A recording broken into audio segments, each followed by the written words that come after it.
finally filming my last video of the day. It's my 14th video of the day, so I'm actually quite tired, but okay, so this is a Horror Nights video. I have no idea if this was suggested or if this was, I feel like this was suggested because I don't think I've watched Horror Nights just regularly. So I'm really curious what this video, or how this video is going to be. It's called 5 Creepy and Disturbing True Christmas Horror Stories. It's just under 15 minutes long. Of course, Christmas is still a little bit away, but we're approaching there fast. It's already almost October. I'm going to be 21 soon. Goodness. But yeah, so we're actually getting there quite quick. So I guess this is like a preview of possibly what's to come. So I'm really curious how Christmas is going to be this year because of the whole COVID stuff, but I guess we'll see. Oh, and comment down below if you are not skipping ahead. Comment down below if you guys think Halloween will be cancelled in your area. I feel like it should be everywhere just because, like, you know, if people try to poison candy as it is already, then like what makes you think if they're sick they're not going to cough on it or whatever to make you sick? Like they probably would, to be honest. Like people can be sick, so I would not doubt that. So I think it should just be cancelled. So then obviously social distancing, and then obviously like masks. No one's going to wear a mask, so I feel like it should just be cancelled. Although the government probably can't say like you don't want to hand out candy, like you're not allowed. Like I'm pretty sure people still would anyway, but I hope parents are highly against that hopefully and don't do that. But yeah. Let's get into this longish video. 5 stories. Horror Nights presents. Seems like a movie, kind of like Horror Nights presents. 5 creepy and disturbing true Christmas horror stories. Number 5. Christmas morning at the Esposito's. On Christmas morning 2003 in Denver, Colorado, sisters Shauna and Sheena Esposito, who were 10 and 11 years old respectively, were excited as they ran to the living room and saw that there were lots of presents under the tree. Okay. The girls' parents, Mark and Jessica, slowly roused and met the girls in the living room. Jessica, who had wrapped all of the presents and placed them under the tree, didn't recognize one of the gifts. The wrapping was in sharp contrast to the rest of the festively decorated gifts. It was a box wrapped in black paper and tied with a large ribbon. Jessica just assumed that it was a gift from Mark for the girls. Shauna read the tag, and it indicated that it was for the entire family. So Jessica told the girls to open it. Shit, what's inside? Is it a bomb? Black ribbon, and Sheena pulled the lid off the box, and both girls looked in. Sheena was confused and asked, "What is it?" Then they both started screaming, and the overwhelming smell of death hit Mark and Jessica. I thought it was going to be some kind of death thing. Jessica rushed to the box and looked inside. It was the body of their cat, and it had been dismembered. The family ran out of the house and called the police. What the hell? When the police arrived, they found out that someone had broken into the house through a basement window.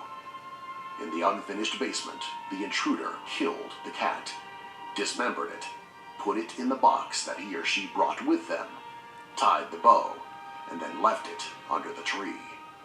Besides putting the cat in the box, the home invader also wrote, "Merry Christmas," in the cat's blood on the basement floor. What the fuck, man? After the break-in and the death of their cat, the Espositos sold their house and moved to whereabouts unknown. Number 4. It's crazy, what the hell? The Santa Claus murder. December 20, like, way to ruin someone's Christmas, Jesus. Was a busy assholes. Saturday morning at the Burlington Mall in Boston, Massachusetts. People had been lining up for hours to see the mall's Santa Claus. By 10:30 a.m., there were over 100 people in line. That is when the people in line caught an odd sight. Walking by them was an elderly man with a dirty white beard, wearing a filthy Santa suit, and carrying a red sack over his shoulder. So it's on Santa. The kids called out to him, but the dirty Santa didn't pay any attention. As the man neared Santa's village, he stepped over the ropes that blocked off the area, and he walked directly towards Ronald Sampson, who had been the mall's Santa for the past 3 years. As the man approached, Sampson was holding a 4-year-old on his knee as his parents took pictures. As the dirty Santa got near Samson, he pulled a shotgun out of his sack. Before anyone could react, the Santa pointed the gun inches from Samson's face and pulled the trigger. Samson's head exploded against the back of the Santa chair. Oh my god. Everyone started screaming. What the fuck? Then the dirty Santa put the shotgun under his chin and, using his thumb, pulled the trigger. What the fuck? The force of the shot completely obliterated his face. The mall was thrown into complete pandemonium as people picked up their children and ran for the doors. Oh my Dozens of god. people were hurt in the dash, but luckily, no one was killed. The police were called in, and they searched the dirty Santa's body, but he had no identification on him. From there, the police tried to track down the identity of the killer, but it was hard because he didn't have a face. Also, his fingerprints didn't turn up any matches, What? and his body didn't match any missing persons reports. Police looked into people who may have harbored hard feelings towards the mall or Samson, but again, it turned up nothing. So The creepy. real identity of the killer Santa and why he murdered Ronald Sampson in cold blood remains a mystery. It's fucking petrifying. Oh my god. The Christmas Oh movie. man, way to freaking On disturb Christmas everyone's morning, freaking Jesus. 1980, My terrible Christmas Dwayne memory now. Swanson of Oak Brook, Illinois, was the first to open his present. It was an 8mm camera, and he used it for the first time to record his family opening their presents.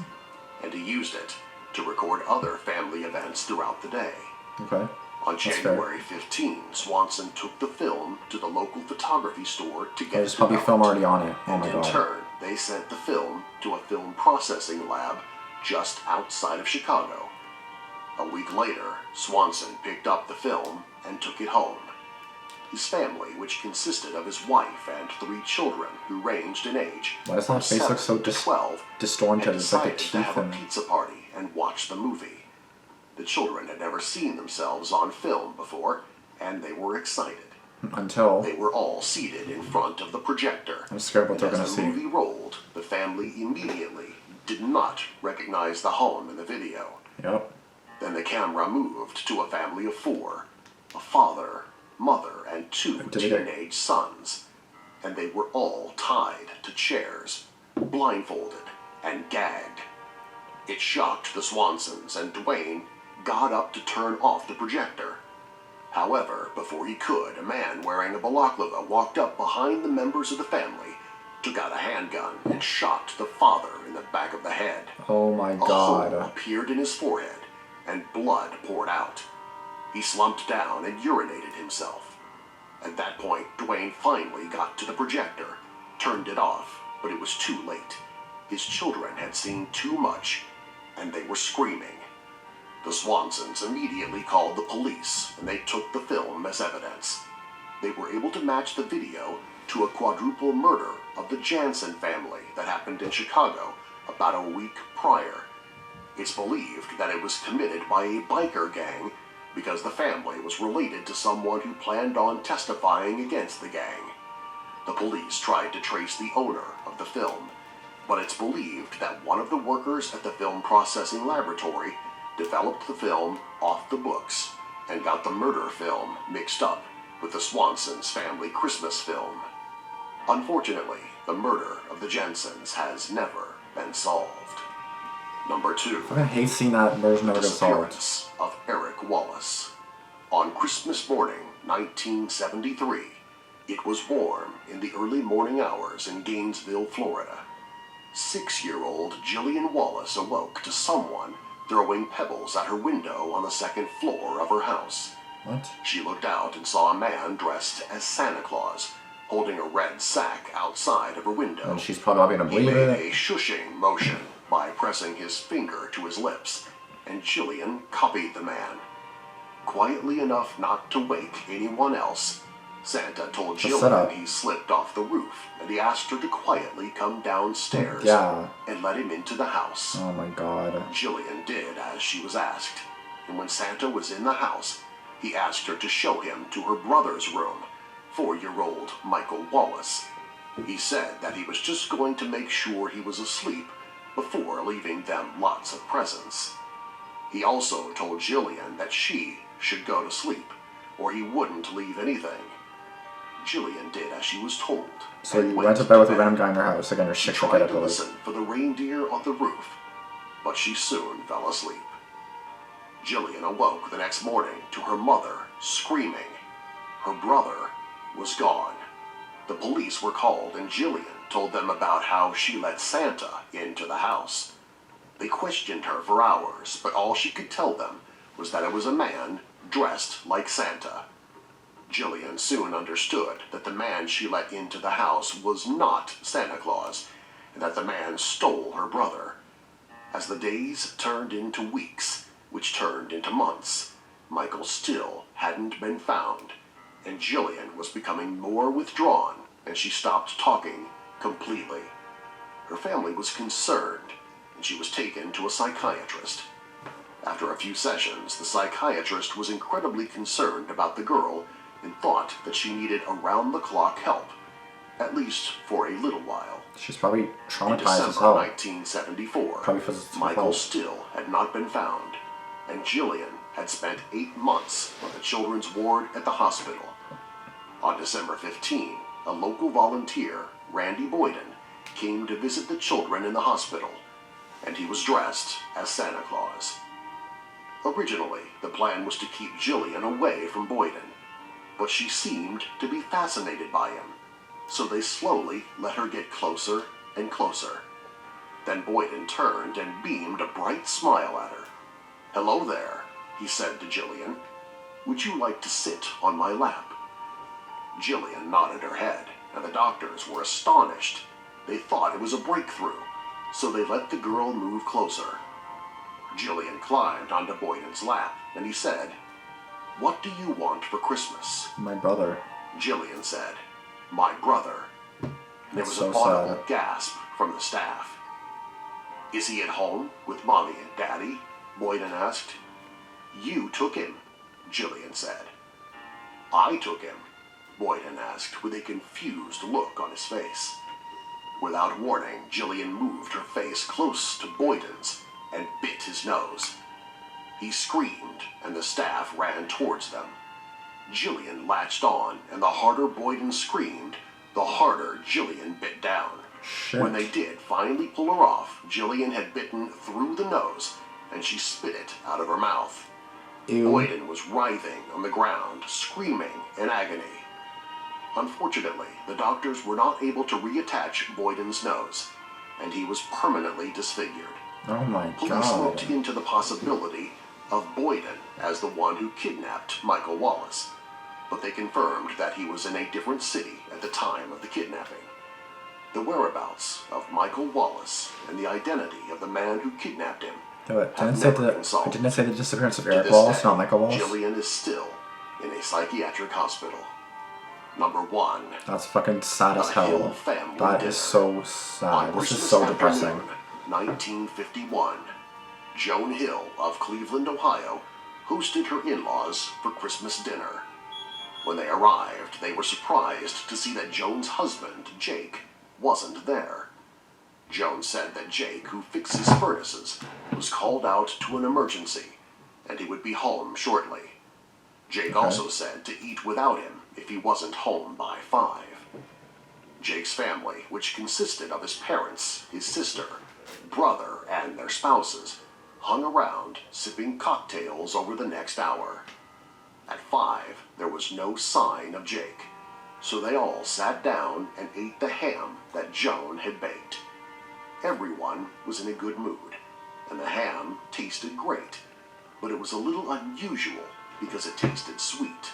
I feel like it was poisoning or something happened. For a couple of hours I feel like after someone dinner, abducted him and something but and Jake texted to make it didn't seem... show up or call. See, I feel like They it was an all abduction of decided some it was kind. best to go, and they would talk to Jake tomorrow. That was when Jake's dad, Gordon, realized that he had let Jake borrow a circular saw, and he needed it at home. So he went to the garage to get it. Joan tried to stop him, but Gordon wouldn't listen and opened the door. In the garage, He Gordon was saw found? what looked like a slaughtered animal, but then he realized it wasn't an animal. It was a human. It was his son, Jake. Gordon was thrown out of his shock by the loud pop of a gunshot and the screaming of his wife. He ran to the kitchen and found Joan dead on the floor. What the fuck? She had shot herself in the head. Gordon got his family out of the house and then went to the neighbors where they phoned the police. Gordon also broke the news to his family that Jake was dead as well. The police investigation concluded that Jake had been killed earlier in the morning. He had been shot once in the back of the head, and then he was mutilated. The most horrifying find was that the ham that Jake's family ate wasn't pork at all. It was Jake's buttocks. What? Subscribe for more. I'm searching this up real quick. Okay, what the hell did I just watch? I did not expect anything like this before. Like, I did not expect this. Oh my god. Okay, first of all, let me just say RIP to all the people who lost their lives in this video, because this was actually really depressing. Like, I should say 5 creepy and sad stories, because, like, it all ended in death. Each story ended in someone dying. The cat, I think the brother was missing, which probably he's unfortunately passed. Oh my god, I just can't. I can't believe the girl, because the girl, of course, thought that Santa was the guy that, you know, took away his brother, so she bit his nose off, which is fucking insane. I get it. It's like, obviously, you think that's so your brother, and then what do you want for Christmas? My brother. That's so sad. I wanted to cry. I was like, stop. Like, this is so depressing. Oh my god, that's actually really depressing. I don't even know what to say. That was a really sad video, and murder in each one. That was not pleasant to hear at all. So I'm really sorry for everyone that had to like go through this. Everyone impacted. The last story kind of had me confused, because the one shot her in the face or shot herself. So it's like, did she have something to do with it? Because I think someone tried to stop the guy from going into the garage, and I feel like one of the members knew. So then she shot herself because I feel like she was in on it, so she killed herself because she knew that he was going to find the son in there. So I feel like the mom or whoever that Jones person was had to do with that. I don't know who killed them, but I feel like it was the girl that shot herself, or the guy that shot himself. And then obviously the food wasn't even his. It wasn't even like actual food, or it was like, it wasn't pork, it was freaking a human. Can you freaking imagine that? And it was his butt, apparently, and it was sweet. That's fucking disgusting. So like brutally, like so like brutal murders, all this like brutal disappearances, horrifying ways to like start off a Christmas day, to start off any day, going to a mall and then both two Santas got shot and killed right on the spot. That's petrifying. There was a kid on Santa's lap, and he got shot in the face, and then his head was blown off or something, or he was all like disfigured. Like, what the fuck? Like, I'm sorry, I don't even know what to say to this. I don't know if you guys have any comments on this, but I don't even know what to say on this. Like, this is so depressing, I don't even know what to think. Really sad, and I just don't want to even think about it. Like, it's just really sad to me. I don't like this. Like, this is not cool. Thanks for the suggestion, although I understand why you want me to watch it now, because it's freaking brutal. I don't know if this is what you were expecting my reaction to be, but I seriously feel so bad for all these people, and it just makes me feel so bad for them, especially for like the families that were either broken up or had extreme PTSD from all of it, you know? Craziness. I can't imagine anything like, I can't imagine that at all. I can't. So all I can say is my condolences to everyone that was affected in this video or murdered. Like randomly, carelessly, like I just don't. Okay, if you guys have any more suggestions by Horror Nights, hopefully not as gruesome and sad, as like a stalker story, a Facebook story, like that's better, but yeah, suggest whatever you want, let me know in the comments below and I'll get to it hopefully soon. I will try to keep doing 2 videos a day. If I don't, well then I'll try to do at least a fair amount every week or something like that, so just stay tuned for that. But for the next week or so, it should be about, or this is already going to be released for This is gonna be the last video released for this week, so this should be out in like October. But the day I'm filming this is September 24th, so just so you guys know it's filmed the way pre-filmed. So yeah. Anyway, guys, thank you guys for watching. If you have any suggestions, let me know, and of course, let me know, or yeah, let me know like I just said. Please comment down below if you have any thoughts on this video. If you have any explanations on anything, especially the last one, like who do you think the killer was? Like what was happening there? Again, I'm tired. I was up like 16 hours ago. I don't know. I'm surprised I filmed 14 videos today. I'm actually shook beyond belief that I'm actually filmed 80 videos today. So I'm really proud of myself for that. But yeah, thank you guys for watching. Be sure to subscribe if you are new. Be sure to like this video if you did enjoy it. And be sure to turn on post notifications as well, so you never miss any videos I do upload. Again, I try to upload twice at noon every day, so stay tuned for those. And that's gonna be it. Thank you guys for watching. Peace out.